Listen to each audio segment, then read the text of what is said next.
SCP-131, the iPods. Object Class, Safe. Special Containment Procedures. No special safety procedures are to be taken with SCP-131-A and SCP-131-B. They are free to travel about Site-19, so long as they do not attempt to enter any restricted areas or attempt to leave the facility.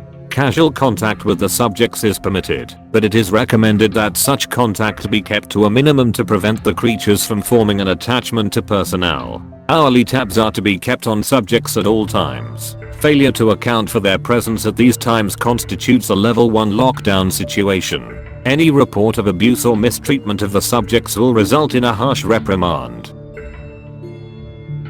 Description: SCP-131-A and SCP-131-B, affectionately nicknamed the iPods by personnel, are a pair of teardrop-shaped creatures roughly 30 centimeters, 1 foot, in height, with a single blue eye in the middle of their bodies. SCP-131-A is burnt orange in color, while SCP-131-B is mustard yellow. At the base of each creature is a wheel-like protrusion which allows for locomotion, suggesting that the creatures may be biomechanical in origin.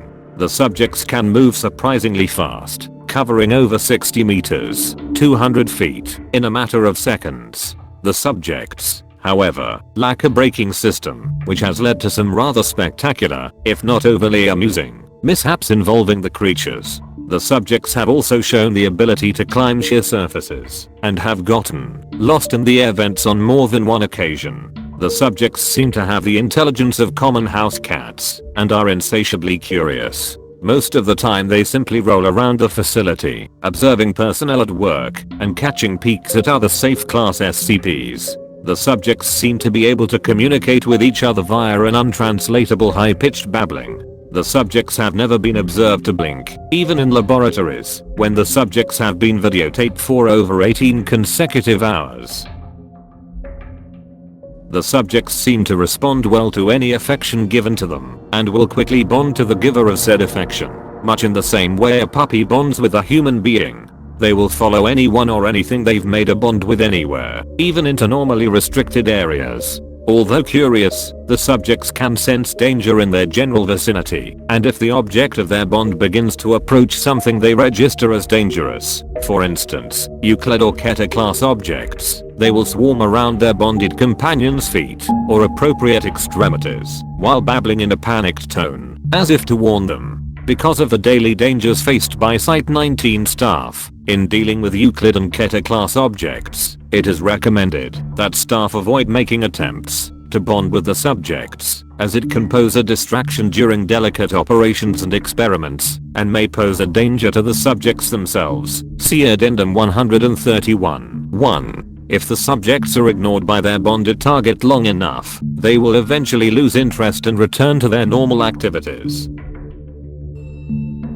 It should be noted that the subjects require no real care or maintenance from the site staff. They do not eat, leave droppings, or even sleep. It would seem that the only sustenance they require is visual stimulation, although this requires further study to verify. Subjects SCP-131-A and SCP-131-B were found in a cornfield outside Data Expunged in the year 19th Data Expunged. They were promptly transported to Site-19 via Data Expunged, and were then downgraded to Safe Class, and given free reign across the site once it became clear they were not broadcasting what they saw to any hostile foreign powers. Addendum 131. 1. During an incident that took place on Data Expunged, the subjects followed one of the cleaning staff on routine cleaning of the container of SCP-173. After their normal attempts to warn the cleaner of the danger were ignored, the creatures rushed into the container in front of him and the other two personnel on duty.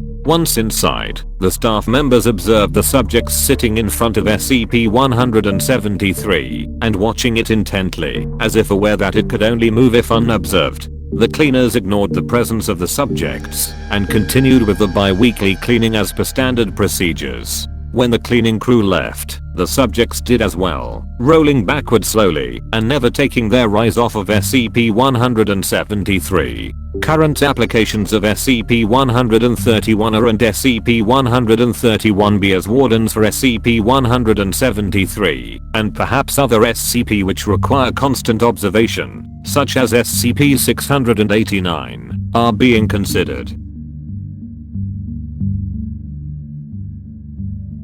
End of file.